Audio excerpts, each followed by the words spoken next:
sueño, pero se distingue ya tanto tiempo que el problema es de los trastornos emocionales que generan angustia, ansiedad, depresión y que luego se nos instala el acúfeno. Salvi, que es de la Universidad de Buffalo en el 2017, estaba interesado también en el tema y entonces convocó a un grupo de profesionales de distintos lugares y de distintas especialidades, radiología, radiología internista, endocrinología, clínica, otorrino, toda la fisiopatología del acúfeno.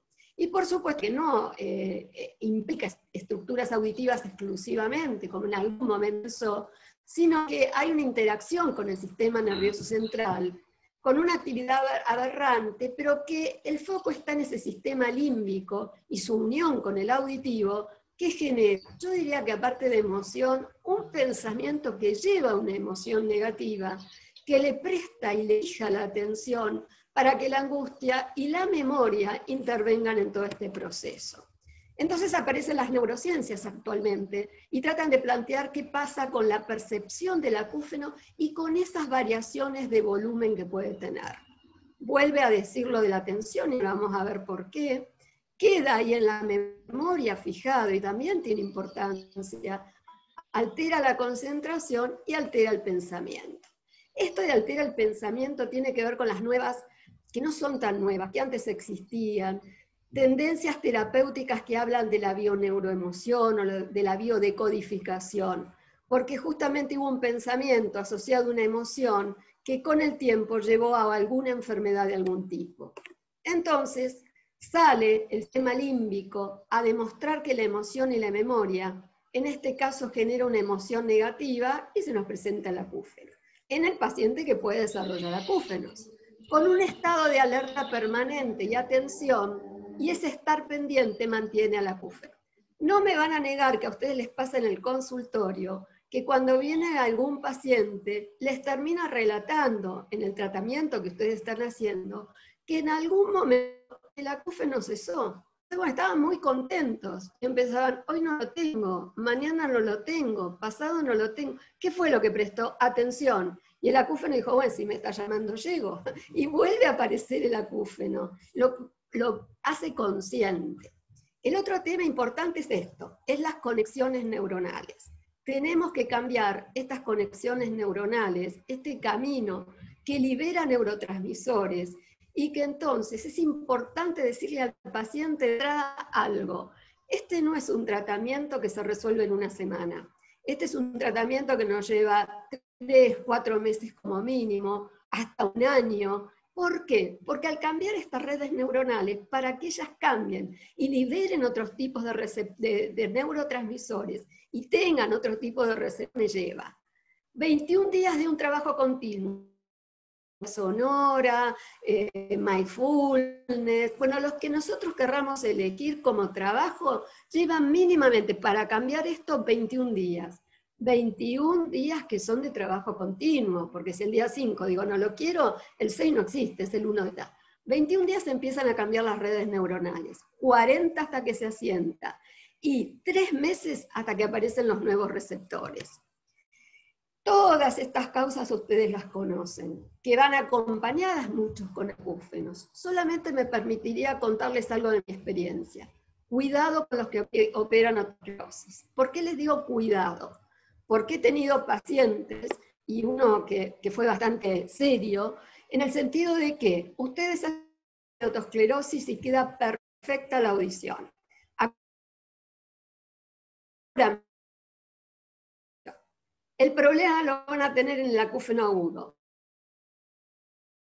Entonces, ¿cuál es el problema que yo les comenté con el paciente que tuve? Fue operado en las mejores manos que a ustedes se les ocurra. La audición estaba, quedó el acúfeno agudo, como previamente. En realidad el paciente sabía que lo tenía previamente. No, es imposible que no lo sepa.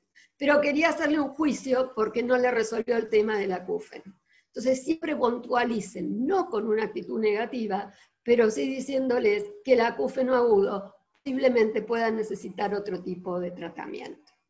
Ustedes conocen también que con respecto al trauma acústico, perdón, al neurinoma del acústico, podemos llegar a tener una normoacusia con un acúfeno unilateral que puede estar escondiendo al mismo neurinoma. ¿Acompaña a enfermedades sistémicas? Sí, cardiovasculares, neurológicas. Las drogas nos referimos no a drogadicción, sino al tema de medicamentos. Pero con la drogadicción también, y uno cuando piensa en drogadicción piensa en adolescentes, adulta también consume drogas. Y entonces podemos encontrar lesiones a este nivel. Por eso está en otro color, muy presente la adicción de la articulación temporomandibular. Y examinarla, porque si el problema está ahí. Dentro de las sistémicas tenemos que recordar a la diabetes, ¿no es cierto?, que va a ir acompañada de acúfenos o a las hipercolesterolemias. Y vamos a ver ahora, vamos a hablar un poquito del sistema propioceptivo cervical, que acompaña enfermedades psiquiátricas. Bueno, no avanza ahora. No.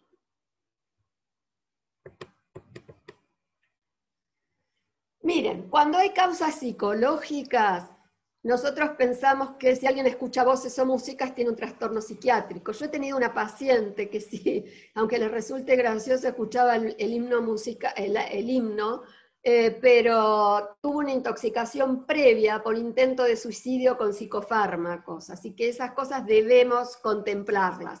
Y por supuesto puede haber enfermedades degenerativas que la ocasionen. Dentro de la clasificación están los agudos, subagudos y crónicos. Los agudos, los que duran hasta 3 meses, son ideales para tratar porque ahí no hay fijación cortical, entonces podemos resolverlo más fácilmente. Los subagudos de 3 a 6 meses y los crónicos que llevan entre 6 a 2 meses. Pero lo que corresponde es esto, lo que mejor nos ayuda es cuando un paciente está compensado. A todos nos ha venido a la consulta un paciente que dice, hace 20 años que lo tengo, a mí no me molesta, yo estoy acostumbrado, si me lo puede sacar, bárbaro, si no me da igual. Y por ahí viene el descompensado, que hace mucho menos tiempo que lo tiene, pero que en realidad es incompatible con su vida. Pasamos al diagnóstico entonces. Estamos acá con este acúfeno y estamos todos esperanzados en lo que se pueda descubrir a nivel farmacológico, en terapias genéticas, o en tecnologías que nos vengan a ayudar. Yo siempre me estoy refiriendo a la cura, ¿no es cierto? A que ese paciente no lo tenga nunca más.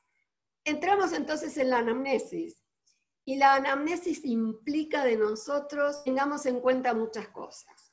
Este es un paciente que ustedes no lo van a poder atender en 15 minutos. Todos los que trabajamos con acúfenos sabemos que este paciente tarda 2 horas de consultorio, por todo lo que implica. Existen hoy en ayuda todas las técnicas que tienen que ver con programación neurolingüística y medicina, y ahí tenemos que tener en cuenta el back del paciente. Hay pacientes que son visuales, por lo tanto tenemos que pasarle imágenes para que comprenda lo que le estamos explicando. Hay pacientes que son auditivos, entonces van a requerir más de lo que le estamos hablando, y hay algunos que necesitan, ¿no es cierto?, de este acercamiento que son más kinestésicos. Habitualmente lo recomendable es dejar hablar al paciente. Y a todos nos pasa que por ahí mientras el paciente está hablando intentamos hacer un diagnóstico presuntivo. No es lo ideal. Lo ideal es tomar nota, escuchar, porque es muy rico lo que él dice y por ahí en algún lugar nos está dando las pistas. Luego sí trabajo con un protocolo de interrogatorio que está basado en el Schulman y que lo he modificado, en donde vamos a tener, bueno, preguntarle cuándo apareció, su tiempo, cuánto dura, si está en el oído derecho, en el izquierdo, en la cabeza, todos nosotros conocemos si hay síntomas asociados, si hay síntomas vestibulares, si están involucrados otros pares craneanos, para tener una idea ya en el interrogatorio de lo que está pasando. En mi experiencia he visto más acúfenos relacionados con el estrés que con otra de las causas, en su comienzo. A veces le va a resultar difícil que el paciente diga cuál fue el motivo de estrés que lo desencadenó. Esto es por otro tipo de tratamiento alternativo que también los pacientes van, que es el de bioneurodecodificación, que entonces necesita saber el conflicto por el que el paciente ha tenido este problema para poder resolverlo. Después podemos tener pacientes con normoacusia, con hipoacusia. Ya si tenemos hiperacusia hay que tratar primero la hiperacusia y luego preocuparnos del acúfeno. Y si tiene alguno de estos otros antecedentes, medicaciones que haya recibido, ¿no es cierto?, que sean ototóxicas, o a veces las cirugías cuando se usa algún tipo de aminoglucósido por ahí, que puede llegar a perjudicar. Este consulta, sobre todo los que atendemos en el centro, ¿no es cierto?, de la capital federal, que tiene un alto índice de ruido, que venga y que diga que el ruido debe disminuir su acúfeno porque lo enmascaró. De lo contrario, que enloqueció, no lo modifica. Se encuentra asociado con todos estos trastornos auditivos que ya estuvimos viendo, más algún tipo de par craneano que puede estar involucrado o no. Como dijimos, el estrés para nosotros es una consecuencia que después se va a convertir en un círculo vicioso. ¿Qué hace el estrés? Genera nuevas conexiones neuronales, que somos las que vamos a tener que ir a trabajar para desintegrar, o peor, hace que antiguas conexiones inactivas se reactiven en el córtex auditivo. Entonces, el tratamiento debería ser lo más rápido posible, posicionar los agudos, para poder evitar la consolidación del acúfeno en el córtex auditivo. ¿Cómo se siente el paciente? Variable de una persona a otra, pero variable de una hora a otra incluso. Se van a exacerbar los síntomas cuando están estresados y nos ha pasado que muchos dicen, voy a perder la audición por este ruido, me voy a volver loco, se va a aumentar el sufrimiento. La depresión es una de las primeras maneras para que se instale el acúfeno, lo mismo que la ansiedad, por eso van a ver que surgen las técnicas como mindfulness, que después vamos a comentar para el tratamiento del mismo. Entonces, ¿qué hacemos? ¿Cómo intervenimos? Y lo importante es cómo lo prevenimos.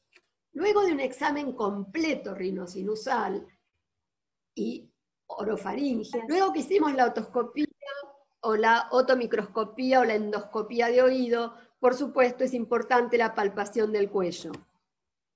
Ver si hay bruxismo, y eso lo vemos explorando el desgaste de los incisivos inferiores, pero fíjense que tiene un estudio, es muy importante ocultar cabeza y cuello por el tema de los acúfenos objetivos. Hay maniobras de compresión y maniobras posturales que van a ser importantes porque hay acúfenos, sobre todo los somatosensoriales, que se presentan cuando el paciente apoya la cabeza en la almohada, pero que en el consultorio nosotros podemos hacerle diferentes maniobras, de hacer girar la cabeza, de abrir la boca, de mover los ojos y de ver qué manifestaciones presenta el paciente. Tener en cuenta la hipertensión, ¿no es cierto?, que nos va a dar un acúfeno porque puede ser subclínica y el paciente puede no saberlo, y nos da un acúfeno pulsátil, puede referirlo como un zumbido. Obviamente se va a hacer todos los estudios audiológicos, acá vemos un acúfeno tonal, audiometría, logancia, acúfenometría, pero ¿por qué está la alta frecuencia al lado? Porque hemos notado que en pacientes con audición normal ya tienen frecuencias alteradas, como se ve en este gráfico. Y luego vienen los estudios de laboratorio complementarios. El estudio laboratorio les sirve a ustedes para comprobar si hay algún tipo de patología o de enfermedad y a veces para no dar medicación innecesaria. ¿Por qué?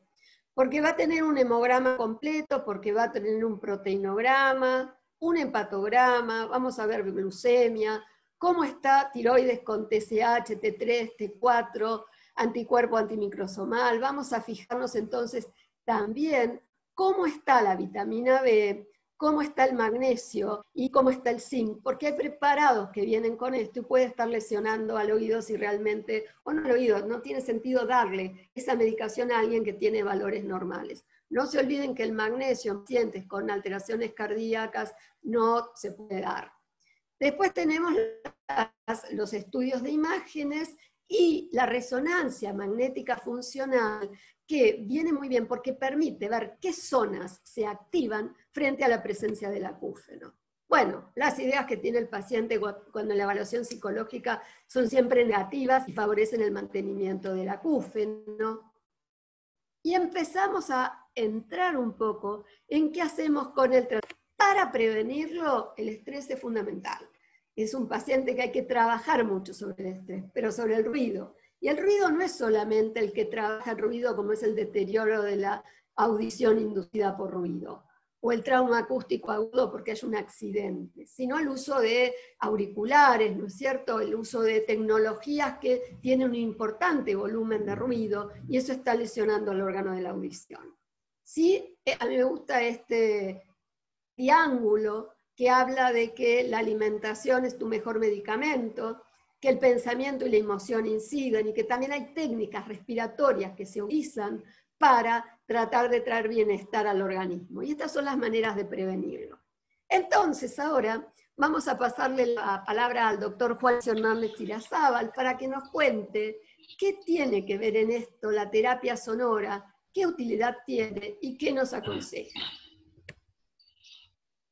Hola, buenas tardes. Me introduzco inmediatamente en el tema. ¿Se escucha, no? Sí, perfecto. Sí, perfecto. Gracias. Muy bien. Entonces, cuando nosotros tenemos una pérdida auditiva, sospechamos inmediatamente que hay un daño celular. Ese daño celular está trayendo consigo una interpretación a nivel central, a nivel de corteza auditiva, que produce una deprivación de sonido en una frecuencia específica en un área de la corteza auditiva. Entonces, lo que ocurre principalmente es que se generan respuestas maladaptativas que hacen que el cerebro intente aumentar su tasa de disparo y aumenta la forma en la cual necesita testear normalmente la situación auditiva, generando un aumento de la ganancia central o un aumento del voltaje desde el cerebro hacia la zona periférica. Eso claramente genera ruido. Y ese ruido puede ser mal interpretado por el sistema, como decía la doctora Kunin durante su presentación, probablemente como algo que se relacione directamente, que hay que tratar inicialmente como la hiperacusia o como la presencia de tinnitus, al no poder ser filtrado este aumento de ganancia central. Siguiente, por favor. Entonces, ¿qué es lo que ocurre? Eso está muy claro para los pacientes hipocúsicos, pero ¿qué es lo que ocurre con pacientes que en una audiometría tonal tiene umbrales dentro de límites de normalidad, y si realizamos una alta frecuencia probablemente se encuentre dentro de límites normales también?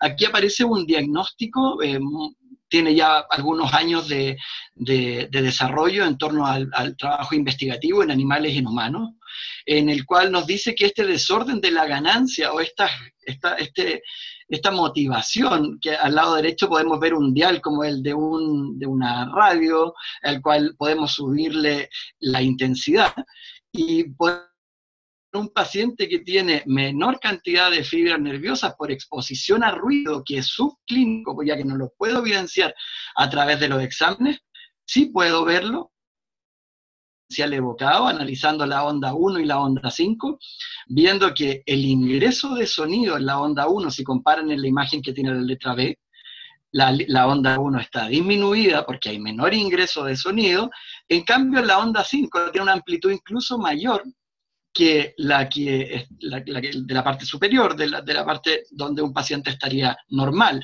Por lo tanto, estamos viendo que la ganancia cerebral aumenta, sobre todo los centros que están más contiguos al cerebro, aumentando el voltaje, aumentando la ganancia. Esto fue lo primero por lo cual se comenzó a hablar de hipoacusia oculta y de un desorden de ganancia. Ahora, vamos a ver durante esta presentación cómo podríamos ayudar a recuperar esta situación de la ganancia. Por favor. Cada vez que nos referimos al sistema auditivo, hablamos de una razón, la razón entre la señal y el ruido. En el numerador, arriba la señal, abajo el ruido. Por lo tanto, el valor que se obtiene de esta razón es la que nos da la capacidad de oír o no oír una señal. Por lo tanto, cuando tenemos una deprivación auditiva, y en este esquema que vuelve a aparecer acá, descrito por McAlpine y su laboratorio en Australia, que comenzaron la investigación en Inglaterra, se ve que el cambio de ganancia, siguiente por favor, realiza, por culpa de una desaferentación, hay menos captación de las señales del ambiente y también hay menos señales del ruido ambiente. Por lo tanto, ocurre ahora, siguiente, que con el cambio de la ganancia aumenta el ruido o el denominador. Por lo tanto, al aumentar el denominador, las señales del ambiente comienzan a ser menos notorias en una condición normal, como ya les contaba antes. Por lo tanto, el ruido de fondo comienza a generar alteraciones principalmente en ambientes ruidosos, de ruido moderado, incluso intenso, y por culpa de esto vemos muchas veces, como una etiología posible, una hipoacusia oculta hoy día en nuestros pacientes. Sabemos, sí, siguiente por favor, sabemos también, mencionó la doctora Kunin, la patología, la presencia de la sintomatología del tinnitus como causa inicial conlleva de todas maneras, independiente del diagnóstico, y aquí puede hacer 3 enter, doctora,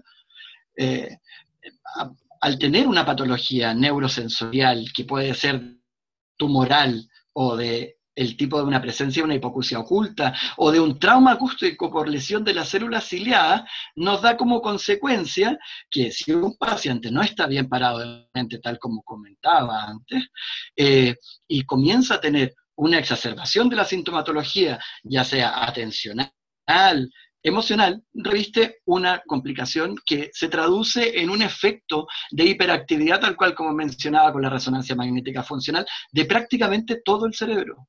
Por lo tanto, tenemos cambios que ir a producir con alguna técnica. ¿Y dónde podemos encontrar estas técnicas? Siguiente, por favor.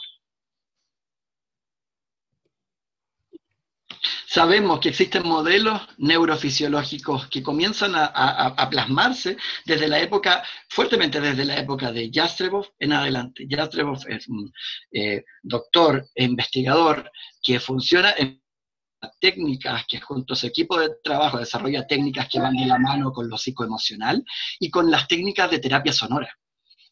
Por lo tanto, de acuerdo a lo que comentaba la doctora con anterioridad, sabemos que existe una percepción y una interpretación de los sonidos que vienen desde un sistema que está con algún grado de alteración.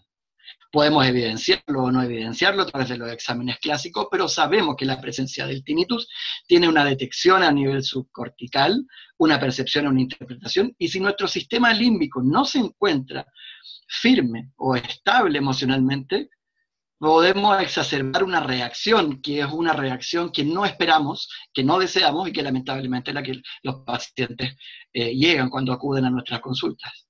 La siguiente, por favor. El modelo de TAS de 2015 va de la mano principalmente con algo que está en amarillo en este gráfico. Contemplamos exactamente las áreas que se describían con anterioridad, pero aquí se incluyen algunos otros fenómenos, como por ejemplo las interacciones audiológicas que tienen las vías somatosensoriales, los modelos fisiológicos en torno a lo atencional y los niveles de adaptación, y algunos otros conceptos que nos dejan en amarillo, como les comentaba antes, una disritmia tálamo-cortical. Cada zona cerebral tiene una onda con la cual emite. Ocurre la presencia del tinnitus, comienza a haber un overlapping o se empiezan a sobreponer las ondas. Por lo tanto, lo que podemos hacer nosotros, o lo que podemos hacer es neuromodular, intentar a través de diferentes técnicas obtener un ritmo de recuperación para cada una de las estructuras y así evitar que se arraigue fuertemente la presencia del tinnitus con esta sobreposición, que es la resulta de un cuadro que avanzó y logró reclutar a otras estructuras y otros recursos cerebrales que probablemente podamos intervenir. La siguiente, por favor. Y vemos el modelo neurofisiológico, que es uno actualmente de los más aceptados. Esto apareció en un paper el año pasado de Wimmer y muchos colaboradores, dentro de ellos varios chilenos, donde aparece también una representación muy específica de cada una de las funcionalidades a comprometer dentro de la participación de un inicio en una sintomatología que claramente en la zona más baja, que es el sistema auditivo, descrito en color rojo. Cuando intento intervenirlo a través de técnicas sonoras, sabemos que nos vamos a quedar cortos. Eso es lo que le quería graficar a través de estos modelos. Me toca hablar, finalmente, de un punto específico de trabajo que tiene que ver con la terapia sonora, que sabemos que va a ser un excelente coadyuvante en el manejo de los pacientes, pero como muy bien decía la doctora previamente, tenemos que analizar qué otras áreas hay en compromiso también para saber y poder realizar un trabajo efectivo y poder abordarlos de buena forma con una muy buena técnica adicional que es la terapia sonora. La siguiente, por favor.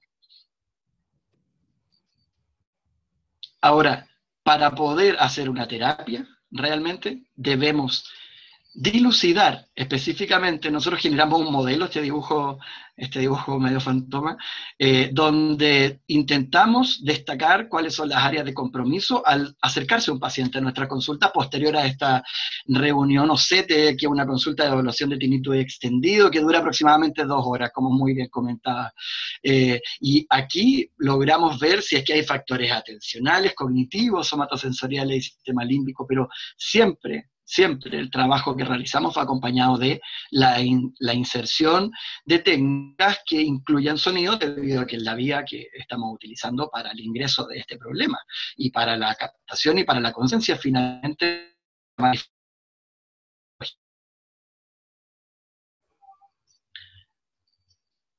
Por lo tanto, si sabemos que hay tantos sistemas comprometidos, es imposible que hagamos solamente una batería de exámenes. Necesitamos saber desde dónde está comprometiendo en torno a la calidad de vida, el impacto que está generando el tinnitus en la calidad de vida o el daño que está produciendo en la vida de nuestros pacientes. Existen distintos tipos de cuestionarios. Aquí el más conocido, la THI. La THI está desde el año 1996 disponible, liberada en una tesis, de hecho, por Newman y por algunos otros colaboradores, donde divide las consultas para categorizar en 3 estructuras que tienen que ver con el daño dentro de la funcionalidad de la vida de un paciente, en torno a lo emocional y en torno a categorías que son más catastróficas, que afectan y alteran la calidad de vida de los pacientes. Por lo tanto, lo que nosotros estamos haciendo dentro de esta encuesta de 25 preguntas, estamos categorizando el tipo de efecto que está generando en el paciente, puntuando con un máximo de 100 puntos, debido a que la respuesta sí tiene 4 puntos, la respuesta a veces tiene 2 puntos y la respuesta no tiene 0 puntos. Por lo tanto, podemos graduar la severidad en el impacto de la calidad de vida de un paciente debido a la presencia del tinnitus. Ahora, me gustan mucho las escalas visuales análogas, porque si tuviese que quedarme con una, de hecho sería mucho más las visuales análogas hoy día, para poder hacer evaluaciones y controles. La THI tiene la característica de ser la más aceptada a nivel mundial, pero hay cosas idiomáticas con las cuales creo que podemos siempre estar un poquito en instrumentos que nos permiten poder evaluar, tratar y poder evaluar el tratamiento también. La siguiente, por favor. Entonces, vamos más al terreno directo. ¿Qué es una terapia sonora? La terapia sonora, y me gusta esta definición porque es un compendio de varias descripciones, que es el enriquecimiento de los ambientes sonoros de una persona mediante la aplicación de técnicas para la estimulación con sonido. Busca aumentar la escucha de estímulos auditivos en distintos tipos de ambientes, porque unos los desean para un tipo de ambiente y otros para otro. Y así producimos un efecto en la percepción del tinnitus. El efecto, obviamente, queremos que sea en detrimento, pero hay algunas manifestaciones que nos hacen tomar cuidado desde el principio en algún tipo de terapia si es que se aumentara. Son muy escasos los pacientes con los cuales sucede, pero hay que tenerlo en observación porque es un fenómeno que se llama kindling, con el cual hay que estar y ser mucho más cauteloso y lento en el avance de la instrucción de la cantidad de terapia sonora a la cual se va a someter. Se usa además la terapia sonora para evitar la deprivación sonora involuntaria y o voluntaria, que puede ser y puede ir de la mano con el diagnóstico de una hiperacusia, que como ya lo comentamos antes, puede tener un mismo mecanismo de generación.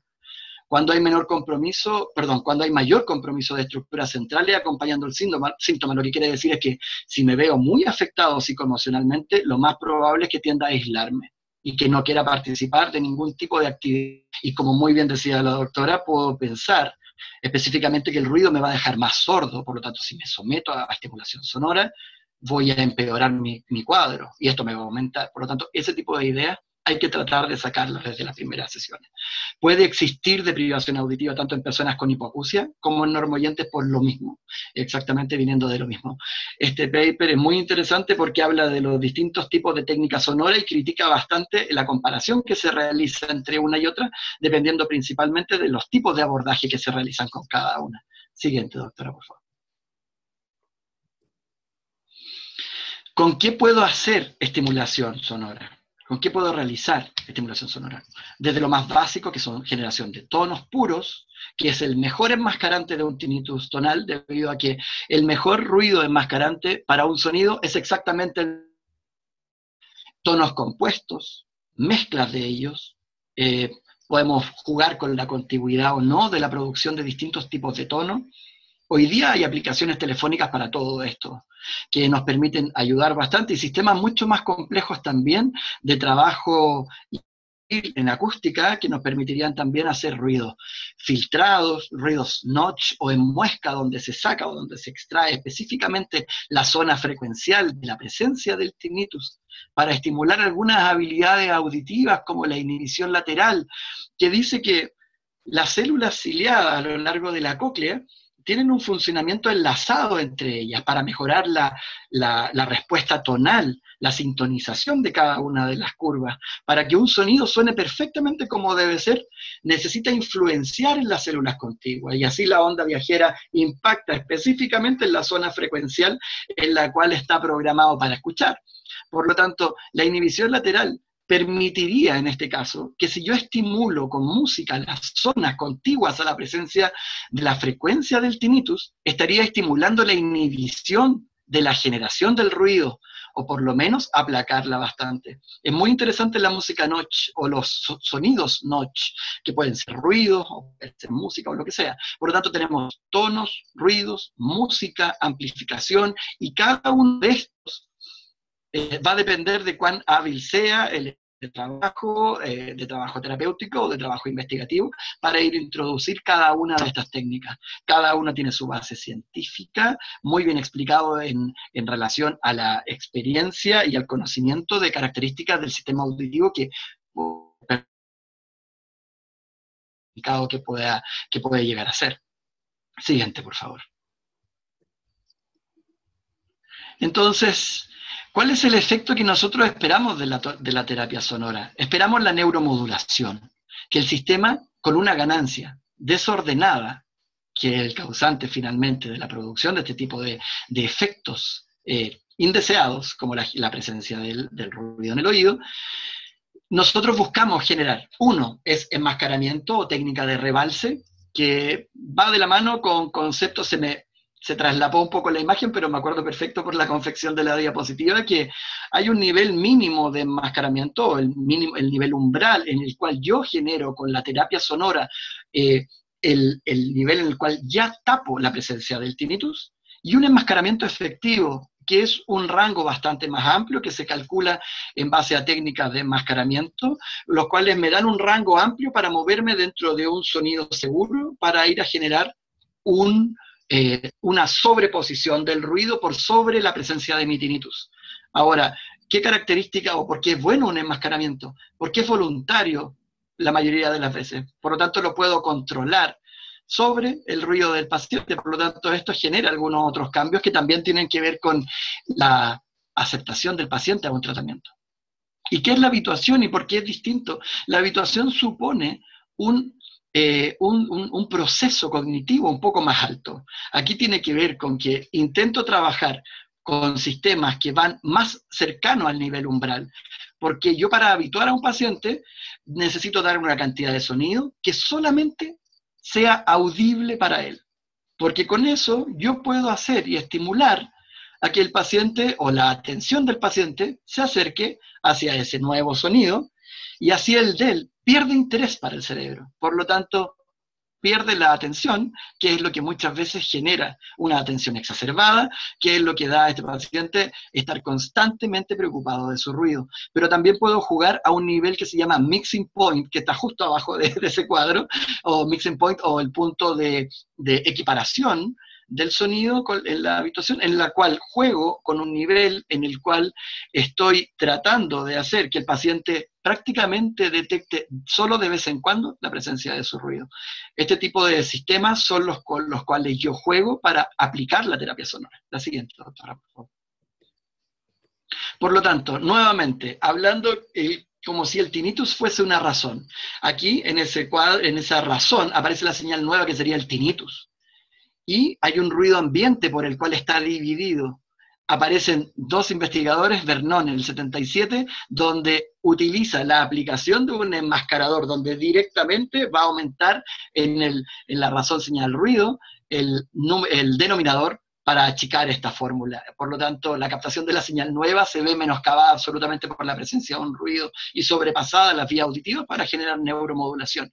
Y con un estímulo mucho menor, aparece Jastreboff posteriormente, diciendo que la habituación probablemente sea el camino más inteligente para buscar cambios a largo plazo en el trabajo de los pacientes, pero siempre acompañado de otro tipo de procesos cognitivos como entender el problema, para que el paciente pueda hacer insight de cuál es el problema, desmitificar también lo que él cree por sobre la presencia de este ruido para que pierda atención, pierda angustia y el sistema límbico disminuya también la fuerza con la cual está operando.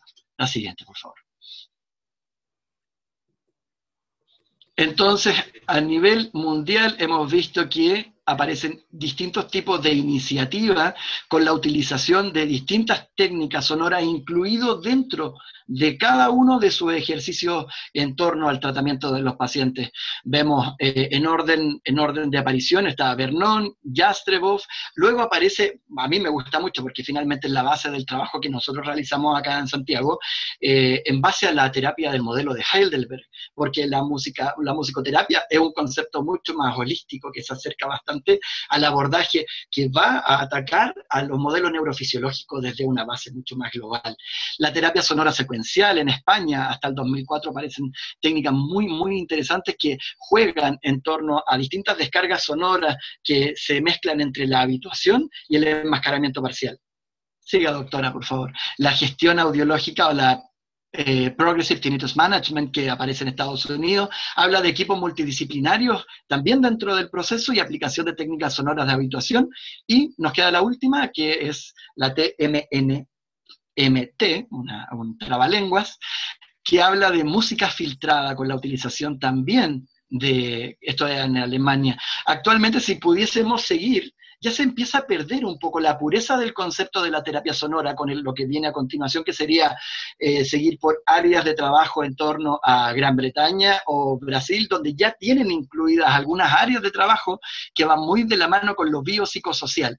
Y este problema tiene un análisis desde todos los ámbitos que no le da tanta importancia específicamente al tipo de sonido que se va a utilizar, pero siempre cobra la fuerza de ir incluida dentro de todas las terapias. La siguiente, por favor.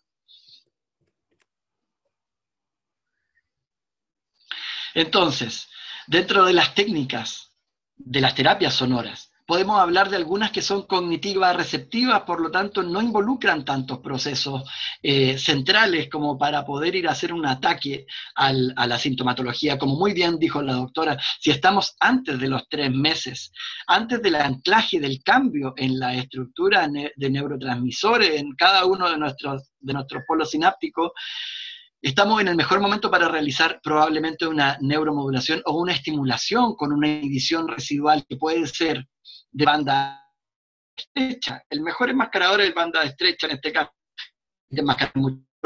Están desarrollando que conoce el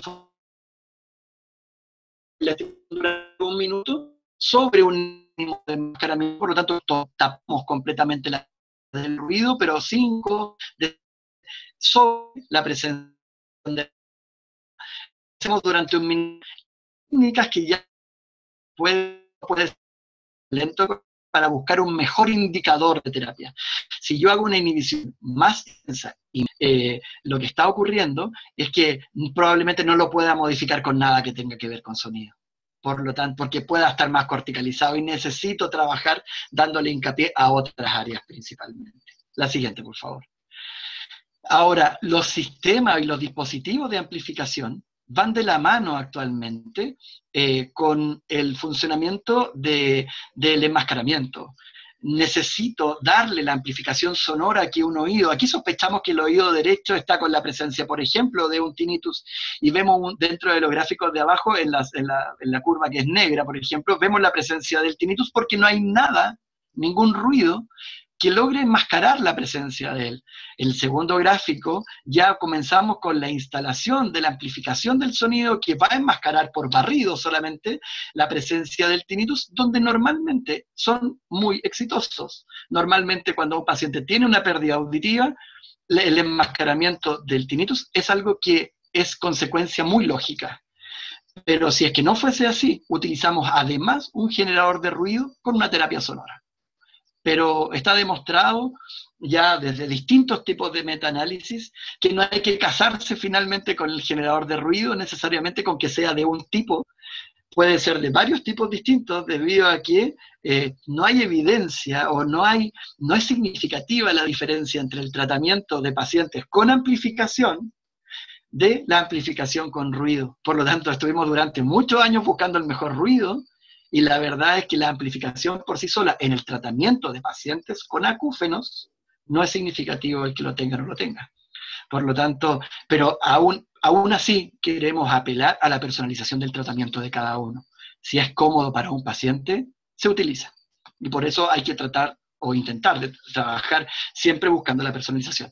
Y el siguiente es la musicalización pasiva, con todos los tipos de estímulos con los que jugamos con anterioridad, pero por supuesto que la música va a ser el factor más importante, donde buscamos habituar. Por lo tanto, no vamos a ir a enmascarar con la música, vamos a hacer una lenta y suave proceso de habituación para no inundar, porque queremos que esto sea de gusto del paciente y también queremos hacer que la música sea lo que lo relaje, que la música sea lo que genere el efecto para intentar lentamente bajar la presencia del ruido, y esto también se puede trabajar con Notch Music para producir esta inhibición lateral, que es la muesca que se genera en la música mediante la utilización de algunas aplicaciones actualmente para poder eliminar ese sonido y mejorar el resultado de una terapia sonora.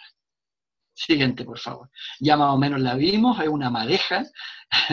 La siguiente diapositiva es una ilustración de una madeja de sonido que muchas veces es la presencia del tinnitus, que se ve enredado porque muchas veces no sabemos por dónde iniciar si es que no hacemos un buen triage en el mismo paciente.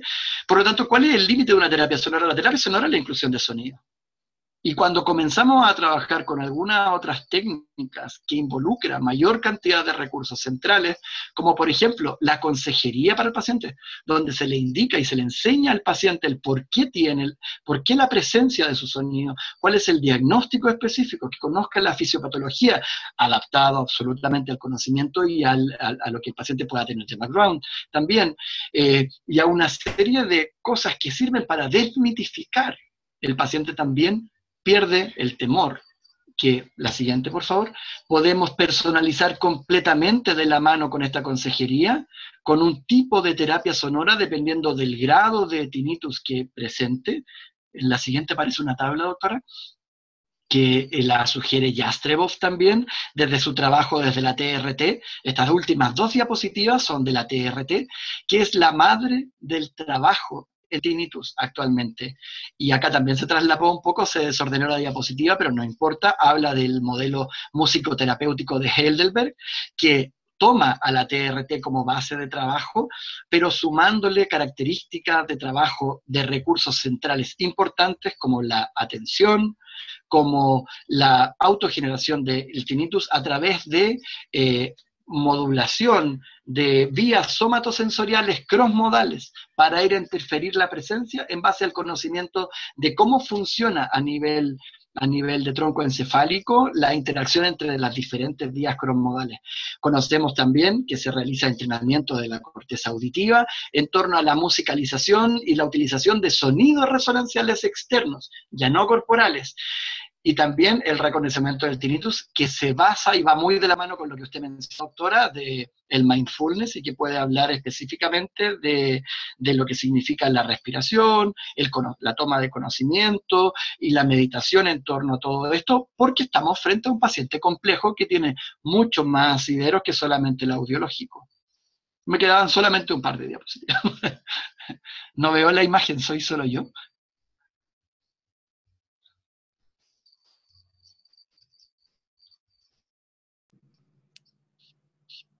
No, la imagen no se está viendo. Ah, perfecto. ¿Puede compartir pantalla? Ahí está, a ver ahora. ¿Puede poner reanudar presentación? A ver ahora. Ahí está. Sí, ahí está. Gracias. Entonces, los audiólogos que trabajamos en torno al sonido, no podemos enajenarnos finalmente del fenómeno que tiene en el impacto a nivel cerebral, a nivel de todas las estructuras cerebrales que correspondían a zonas prefrontales, a zonas temporales, a zonas de interacción cromodal, sistema límbico. Tenemos una serie de zonas interactuando. Por lo tanto, no podemos cerrarnos solamente a un tipo de técnica, y tampoco puedo enajenar completamente que cuando realizo el tratamiento para un desorden del procesamiento auditivo central, también utilizo sonido. Si bien es cierto, no con técnicas que vayan de la mano con el enmascaramiento ni con la habituación, utilizo sonido para poder generar estrategias que hagan que el paciente vuelva a desarrollar habilidades para poder neuromodular a través de otro tipo de técnicas. La siguiente, por favor. Con recursos que son centrales. Mayor entrenamiento de recursos centrales, como funciones ejecutivas, funciones cognitivas superiores. Y esos son todas las áreas que se relacionan con la terapia sonora que les quería comentar. Los tratamientos, y acá es donde empieza un poco la desilusión, porque en algún momento se habló de la hiperactividad neural, y se habló de la estimulación eléctrica transcraniana, de la magnética, pero tampoco dieron el resultado esperado. Vamos a ver que con los fármacos nos pasó lo mismo, y se empieza a hablar de dieta y mindfulness. El mindfulness está muy de moda y muy utilizado porque ¿qué es lo que provoca en el paciente? Una relajación, conocer sus emociones, de manera que trata la depresión como vivir en el pasado y la ansiedad como vivir en el futuro. Entonces, por eso lo siente, permitiendo que vea los sentimientos como son y observando y dejando pasante el impacto de su vida. Si vamos a hablar de los síntomas, bueno, ya el doctor Hernández fue muy claro que a la presentación, y dentro de otros síntomas tenemos también que si tenemos hipoacusia, vamos a ver si le vamos a colocar un o sin generador de ruido. La TM tiene las plantillas oclusales, y empezamos con los temas de inserción social, o sea, las implicancias en el paciente. Para eso las personales, habitualmente estos pacientes tienen baja autoestima, entonces hay que trabajar mucho sobre la autoestima, que empiecen a valorarse, a quererse, a conocerse, y la implicancia familiar. A todos nos ha pasado observar que el paciente que viene con un familiar es como que está más contenido, pero hay muchos que dicen en mi casa compartir esta actividad y tratar de sostenerlos desde el punto de vista familiar. Es complejo lo laboral. Muchos de estos pacientes tienen una actitud obsesiva, como ustedes vieron en el Menier, no delegan de muchas cosas, son inflexibles, les cuestan los cambios, hay que trabajar sobre todas situaciones. Y las sociales, que tenga intercambio con otros pares, que tenga, para eso muchas veces están los talleres, ¿no es cierto?, que también son de utilidad. Viene la lista de fármacos. De fármacos en la mano, la lista, y lamentablemente, si bien se han probado uno por uno, se ha visto que su resultado... La melatonina, por ahí, que incluso ahora los laboratorios le están poniendo tilo, pasiflora, les permite combatir un poco el insomnio y actuar sobre un poco el sistema límbico.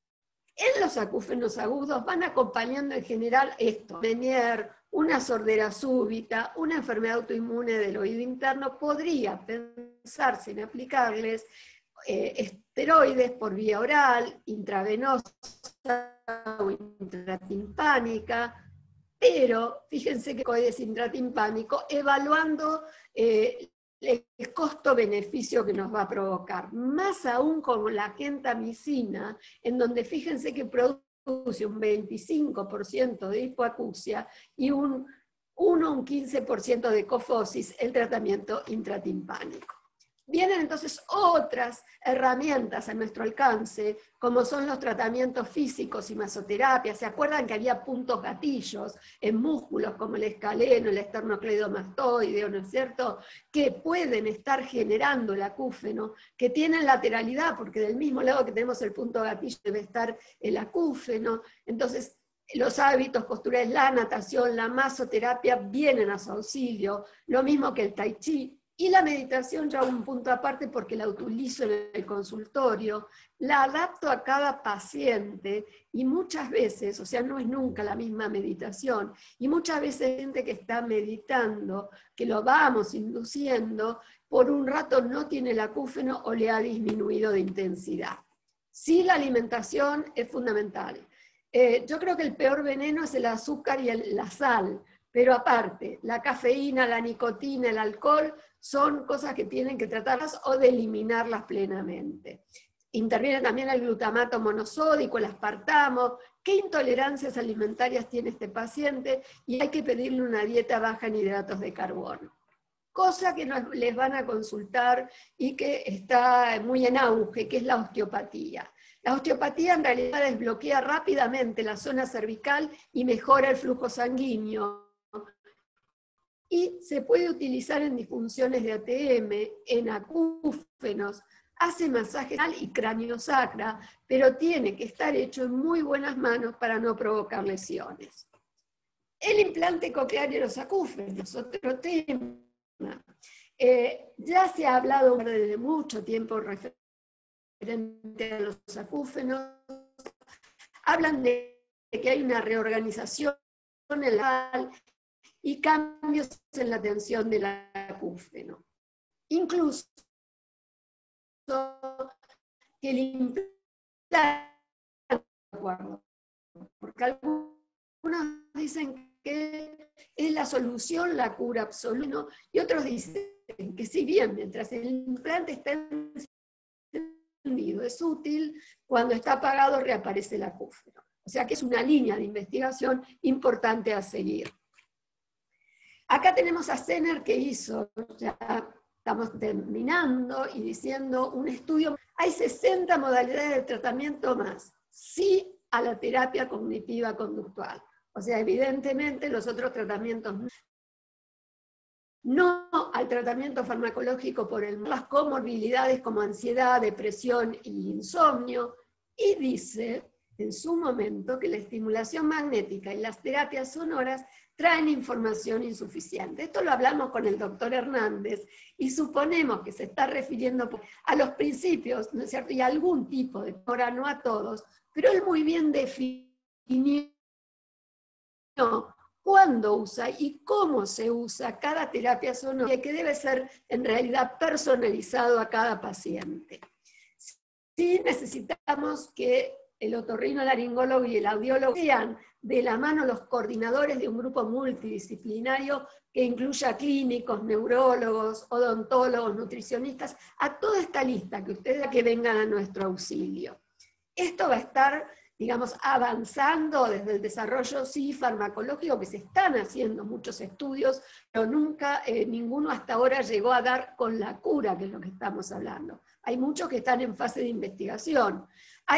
¿Qué desarrollos tecnológicos pueden llegar a aportar también algún avance?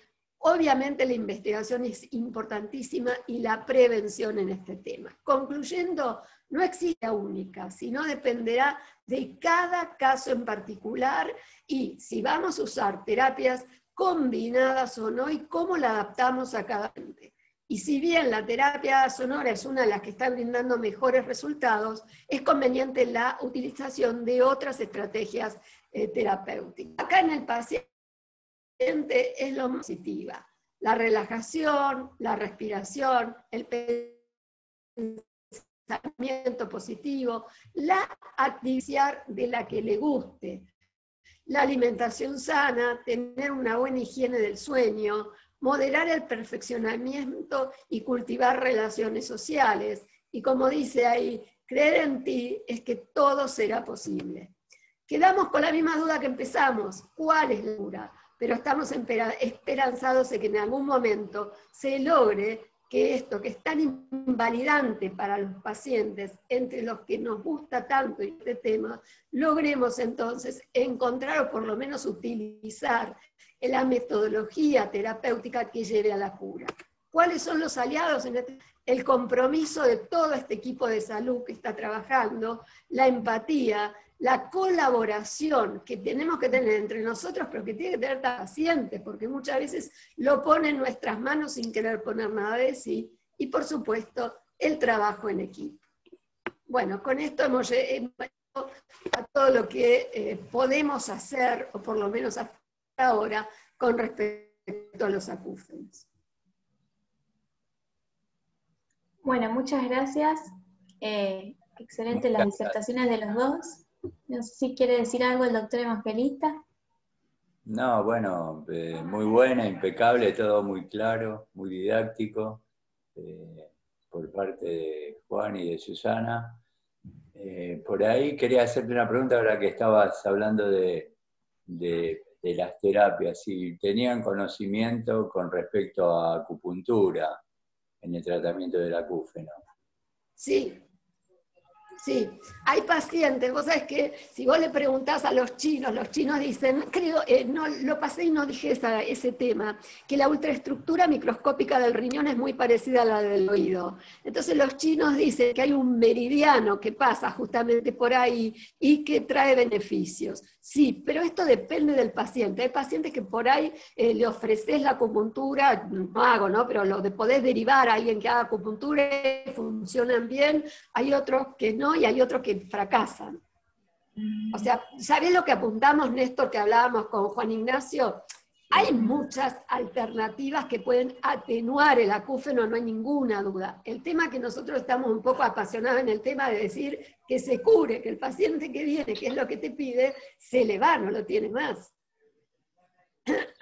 Y junto con eso, perdón, el trabajo más impresionante que probablemente tiene que ver con el manejo del paciente tiene que ver con manejar sus expectativas. Cuando uno le habla de frente con respecto a la expectativa de lo que para nosotros es exitoso en el manejo de su tinnitus, muchas veces resulta el cambio de switch completo. Muchas veces comentarle que atenuarlo o disminuirlo y que ojalá que desaparezca, pero lo que nosotros ofrecemos finalmente es una mano, la cual logra distribuir el peso que tiene normalmente el paciente solamente, debido a que nadie más entiende de este problema a la cabalidad que es cuando alguien se dedica con el tiempo que necesita cada uno de estos pacientes, y ya liberan un peso que hace que emocionalmente de alguna forma ya están mejor a cómo llegaron, y si uno logra regular la expectativa, eso ya es un gran avance, y ahí es desde ahí donde se obtienen los buenos resultados de terapia también, porque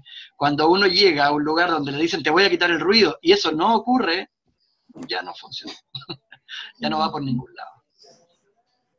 ¿Y tuvieron, por ejemplo, pacientes donde el tratamiento del acúfeno fue muy rebelde y donde repercutió en otras conductas del mismo? Hasta ahora a mí por lo menos no me ha tocado. Una de las cosas que hacemos con los pacientes es que tenemos mucho control, muchos controles fijados. Entonces, además se abren todos los canales de comunicación. Por lo tanto, si un paciente manifiesta alguna incomodidad frente a la dación de algún tipo de terapia, se comunica directamente y así evitamos que algo pueda ir increciendo o cosas por el estilo, pero creo que la comunicación y la apertura de los canales, que no necesariamente el teléfono celular, sino que solamente el correo electrónico o algo por el estilo, ya es algo que también se agradece bastante desde parte de los pacientes. A mí no me ha tocado, no sé la doctora.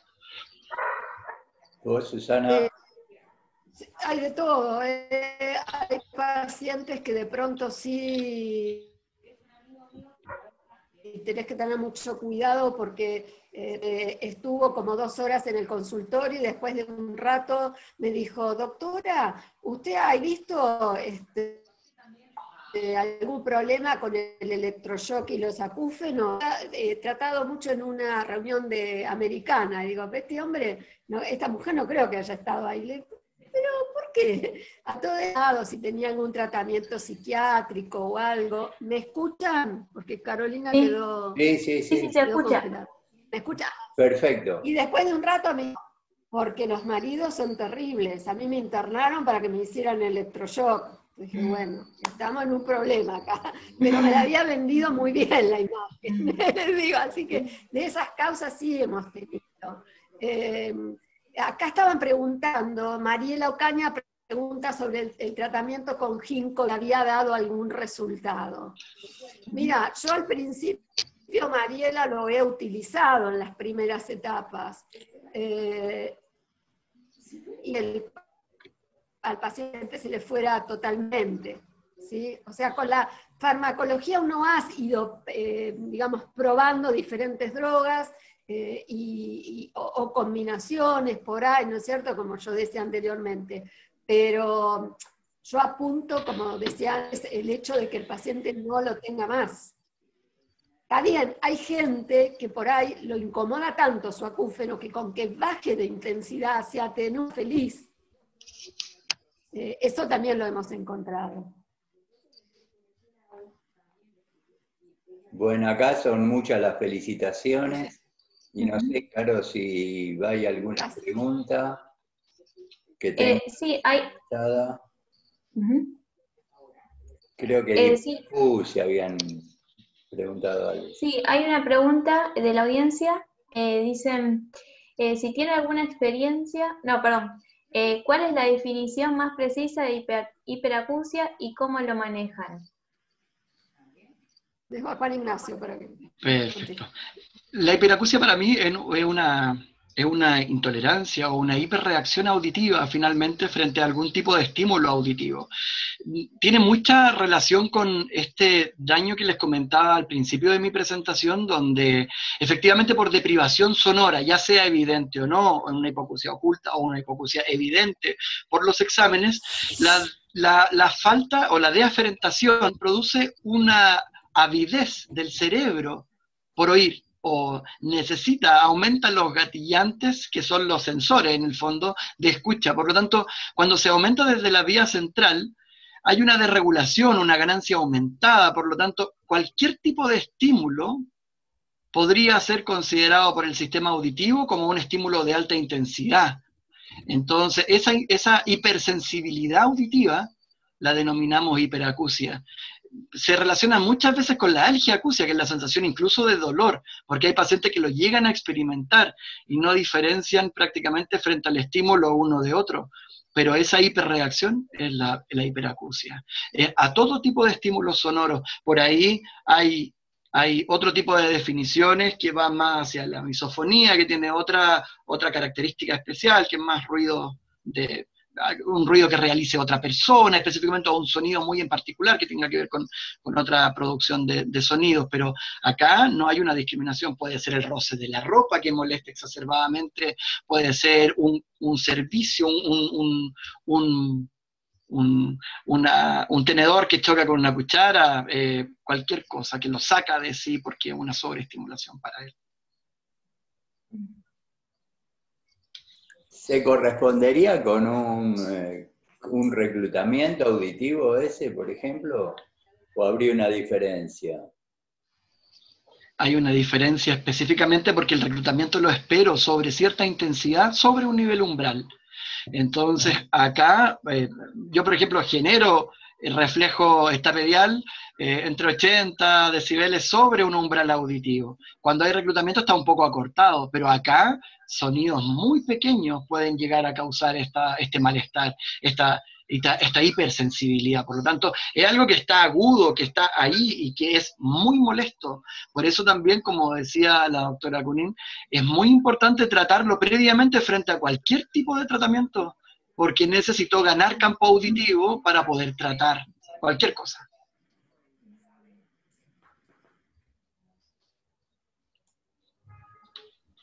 Bárbaro. Y una consulta. Digamos, les recomiendan a los pacientes el uso de aplicaciones en el celular y qué resultados tienen? Doctora, ¿quiere ir usted o voy yo? Celular, así que lo dejo. Sobre todo porque no sé cómo van a usar los volúmenes y todo. ¿Cómo? No se escucha bien. Pero lo dejo. No, Que yo no recomiendo hablar. Lo pongo en un chat, ¿se escucha o no? Sí, ahora sí se escucha perfecto. Sí. Gracias.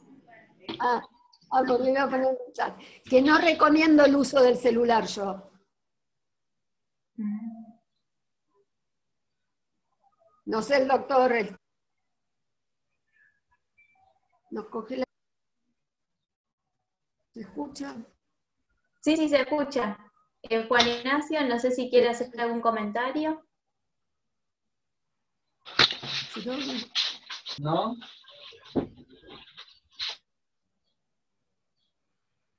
Bueno, no sé si tienen alguna otra pregunta o algún comentario que quieran hacer.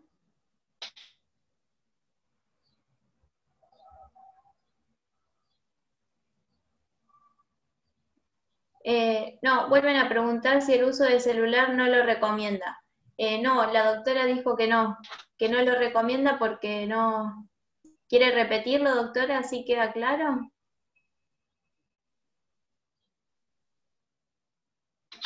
Sí, cómo no. Yo no veo el tipo de intensidad que va a usar o qué programa va a usar. Yo personalmente no lo recomiendo.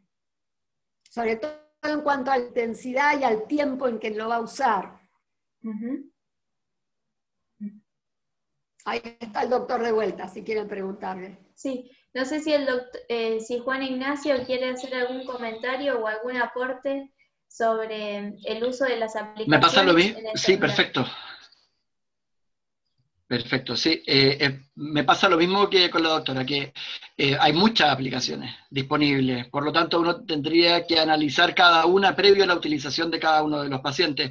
En algunos momentos lo hemos hecho cuando el paciente quiere ir directamente a la utilización y porque ya le sirve y porque anda bien.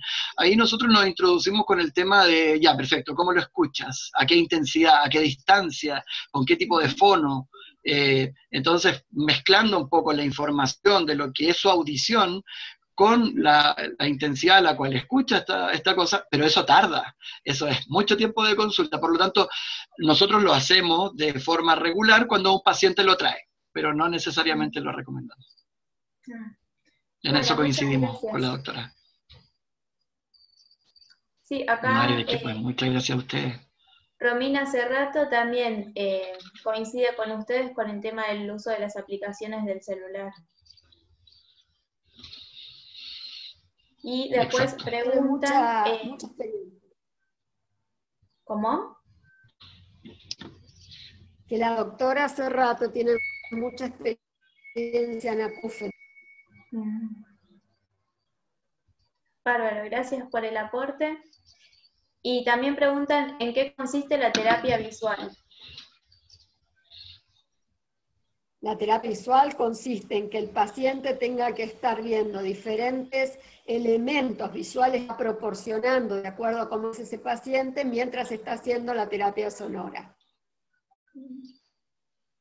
Y como dije antes, todo va adaptado a cada paciente en particular. No es que usamos, por ejemplo, una plantilla de un tipo con todos los pacientes o con todos los que tienen los acúfenos en tal lugar, sino que tomamos un montón de condiciones psicológicas, fisiológicas, de cómo hicimos toda la evaluación para después poder usarlo. Y como dijimos antes, con la doctora hace rato hacíamos el tratamiento de la terapia sonora con la terapia visual, en conjunto, porque eso está trabajando sobre áreas atencionales y emocionales que repercuten y entonces brindan beneficio como tipo de terapia. Como explicó antes el doctor Juan Ignacio, como están involucrados muchos sistemas, es que se va apuntando a estos sistemas para que todos queden en balance.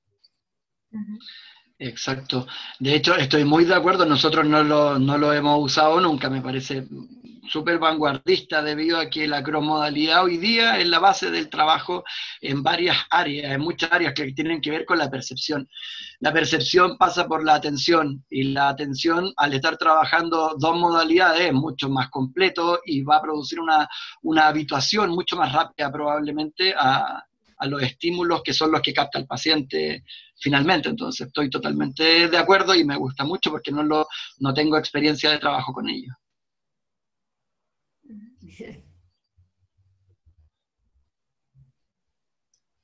Acá piden si pueden explicar un poco más acerca de la musicoterapia de Heidelberg.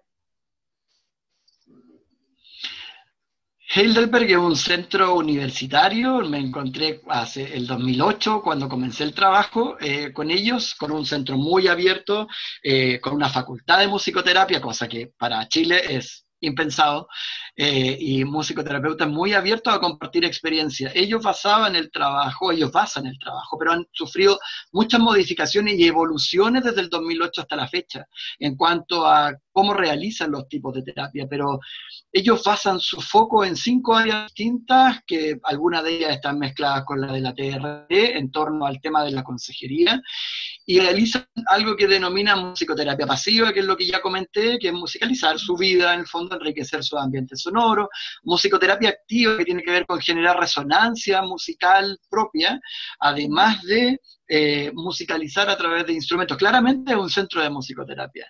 Por lo tanto, el objetivo del trabajo es musicoterapia, es música por todos lados en ingreso y por diferentes niveles cognitivos también. Y ese quinto paso sería el tema que habla desde el punto de vista de la relajación y la meditación, donde el paciente hace un entrenamiento más cognitivo finalmente de la presencia del ruido. En eso se basa, esos son los 5 puntales del trabajo, pero como les digo, ha sufrido modificaciones. Ahí nosotros comenzamos a ponerle ojo a ello, ese es el momento y el punto donde nosotros comenzamos a desarrollar un área de trabajo igual a como ellos lo hicieron en la TRT. Acá en Santiago nosotros comenzamos con áreas de trabajo de la musicoterapia, porque es interesante la evolución que va teniendo y las respuestas distintas para cada uno de los sujetos que se acercan a nosotros como para el análisis de su caso. Bueno, muchas gracias. La fonoaudióloga González, Gabriela, también aportó de que, bueno, ella utiliza mucho la utiliza siempre la terapia visual como un aporte. Súper. Bueno, creo que no hay más preguntas, doctor.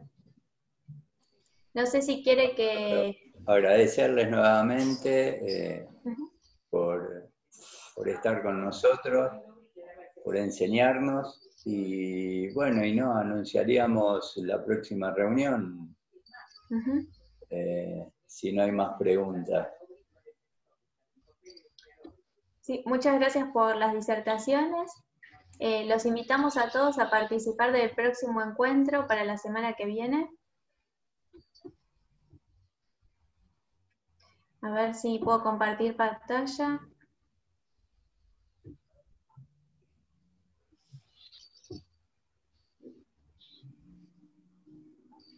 A ver.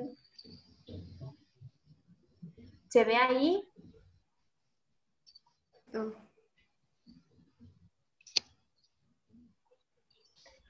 Bueno, los invitamos a todos a participar del próximo encuentro, que va a ser el lunes de la semana que viene a las 15 horas, con la doctora Marisa Casiraghi, y va a hablar sobre procedimientos en laringe con anestesia tópica.